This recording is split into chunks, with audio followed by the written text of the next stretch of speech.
We recently did some research where we found that only 47% of enterprises are successfully executing their strategies. And we looked at the practices that they were pursuing in order to do that.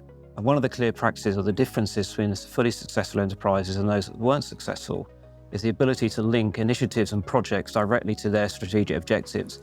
77% of organisations are reviewing their strategy at least twice a year, and just under a half are doing it 3 times or more.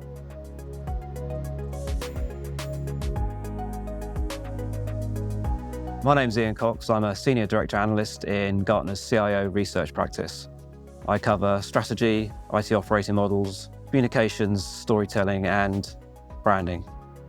Strategy and strategic plans are very distinct but also very related horizons within our strategic planning framework. So strategy sets the overall direction for the enterprise and defines what the enterprise is going to do to be successful.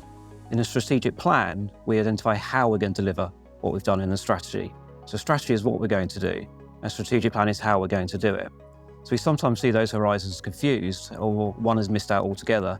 So that creates confusion across the rest of the organisation. If we have a strategic plan which says here are the initiatives we're going to pursue, we don't know why we're doing because they're not connected to a strategy.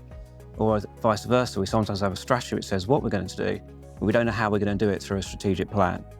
So if we don't have that connection, then either the strategy doesn't get executed, or we end up with a series of initiatives that aren't connected to a higher purpose or the strategic objectives of the enterprise.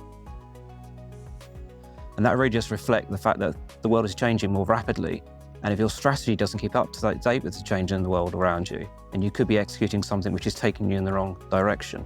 So we're definitely seeing a move to a more frequent review of strategy, although it doesn't necessarily mean you adjust or change your strategy every time you review it.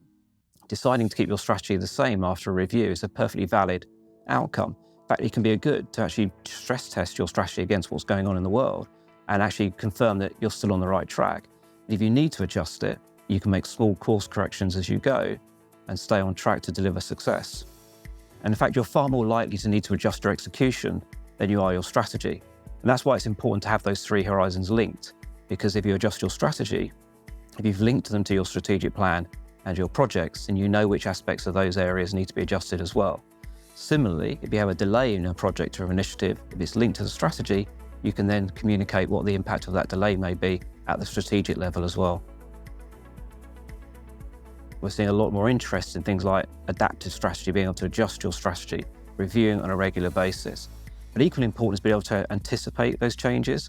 So how do you monitor, how do you scan for potential factors that might have an impact on your strategy, which means you might need to adjust it over the next 2 to 3 months rather than just reacting to a change. You can actually be a bit more proactive about it and plan for those changes.